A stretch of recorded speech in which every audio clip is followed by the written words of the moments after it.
It takes some ballerina dancing skills. Oh, 107! I saw it! Ballerina Sorc, guys. So, basically, you want to keep the Dariel's power, like, always in the middle.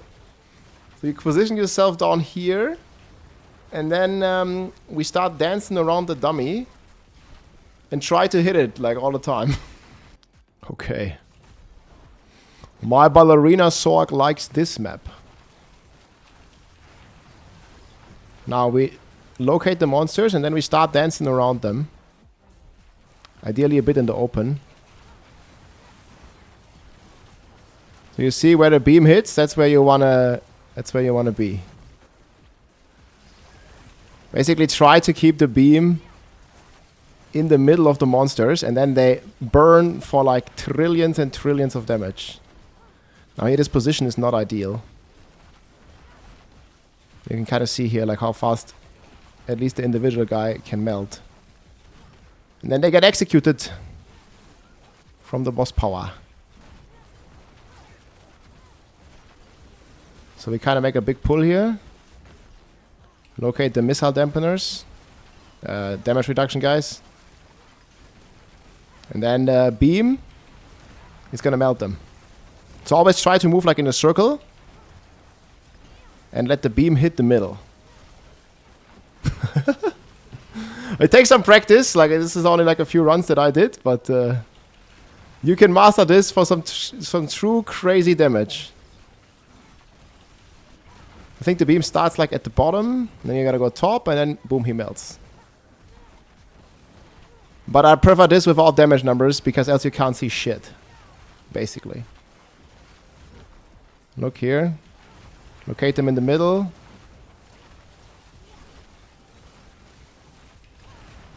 Okay, boom.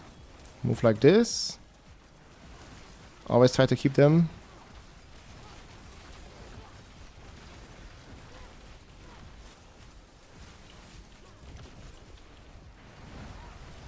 And sometimes you get to see like you basically want to like not move around. Like ideally at all. Okay, he's melted. Now we can kind of go into the middle. And keep in mind, this is like with the new pit scaling, so this is like 130 plus with the old tier system. And yeah, we just move around, blast like this. And to be a prima ballerina. My sorcerer was called Ballerina before. This was in Season 2 when we played Ball Lightning. Injured Ball Lightning build. That was also kind of fun.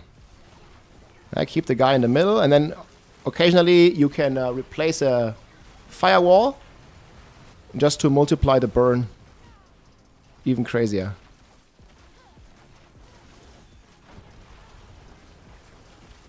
I can keep getting some new pulls in. And Raiment of the Infinite allows us to like move around with the targets like quite a lot. I was CC'd there for a second, so gotta be careful sometimes. And it's basically gonna be the same on the boss fight later. I mean, it's certainly like a special kind of build. I'm not sure how much people will enjoy this one though. It's kind of a unique playstyle that actually takes some skill, I would say, in order to, you know, keep the flame on the elite. But once you get the hang of it, again, like there's a lot to improve, for sure. But once you get the hang of it, you can probably speed farm 110 very easily. Like this is already 112. And the pit scaling is changed, so it's a lot harder now to go up the tiers. We go like this here, we make another pull. So full raiment control.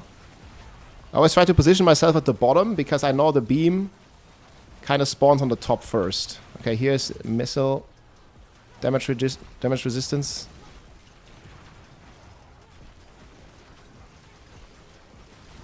Definitely want to try to melt that one first. Hopefully he follows me. Yeah, he's coming. And then here we go again.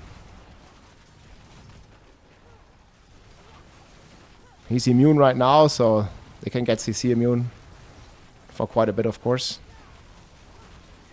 Trying to get them together again. Keep them in the flames. Firewall. Execute it, execute it. Okay, here, one more. Yeah, keep them in, keep them in.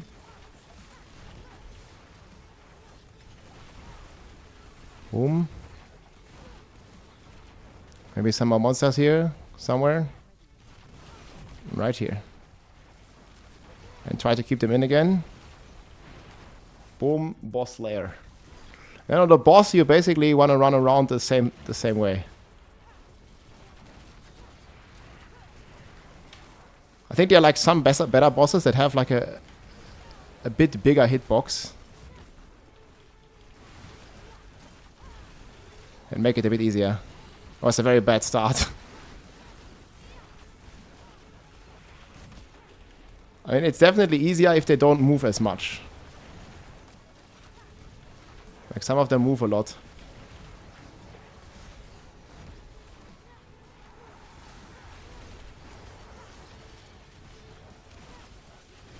Ah, this guy's moving! Stop it, man, we want to dance as a ballerina. Okay, now he's staggered. Shall not move.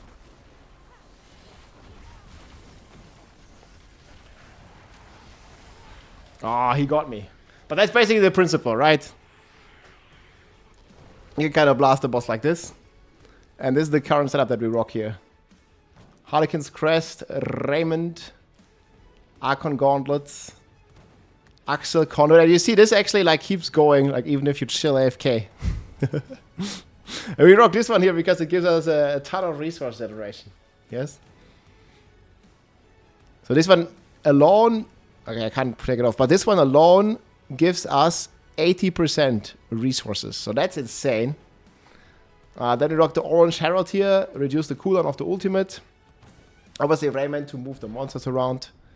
We are rocking Nagu Om for Warcry, and we're rocking Sam Thule here to make everything vulnerable with the Nova. Then we rock here the Storm Swell 1.35x. I already did 115 with this build, just wanted to showcase. We're rocking Inner Calm here, maximum resource is the key. Tarasha, Shredding Blades, Conflict. Again, we have a planner here already, and a big credit and shout out to Cody who was cooking this build. I think he already did 120 with this build, so that's getting pretty crazy. So this has tremendous potential, and this is like how the skill tree is looking like. So obviously we have a lot of stuff that we just trigger from our Unstable Currents. Ice Blades for cooldown, and then all the Burning Multiplier. Firewall here, 25x, also some Mana Rack, pretty good, and then Unstable Currents. And I'm rocking Combustion here as well, some more damage multipliers. And Combustion is like the craziest multiplier overall. You see here 823, 9x multiplicative damage. Paragon board looks like this here, so starter board with Pyromancer. Then we have Burning Instinct, Tactician. We are rocking Ceaseless Conduit here with a Flame Feeder, and we're rocking Fundamental Release, Torch, so all the multipliers here. And last but not least here, Elementalist in the Frigid Fate board. So we basically want all the multipliers in the game ready here, and yeah, probably I'll show you some more footage if I get it. But this build, we'll see what's gonna change with the boss power. So it's the Andariel's Flaming Skull combined with the Everest Explosive Ore here, spending all our mana whenever we activate, or it activates automatically. Plus Spirit Strength for another 25 multiply, and the Wandering Death for the execution. Pretty insane setup, and one of the strongest builds on the PTR. We'll see how much Andariel's power is going to get nerfed, but even if it's going to get nerfed quite a bit, I think this is still going to be a very strong build. Hitting for up to 100 of trillions of damage. You see here, there's 138 trillion here. I also managed to have, I have this clip here, I'm going to link that as well. It's probably in the intro too here. 100 trillion on the target dummy. And obviously you got to like try to stay, get the target dummy in the middle with the beam, and I deactivate the numbers for the run here. But it's pretty sick and pretty cool build, very unique playstyle. We'll see what's gonna happen with this boss power, so let's go. If you like this video, make sure to subscribe, leave a like or a comment. I'm also live on Twitch almost every day, so come and say hi.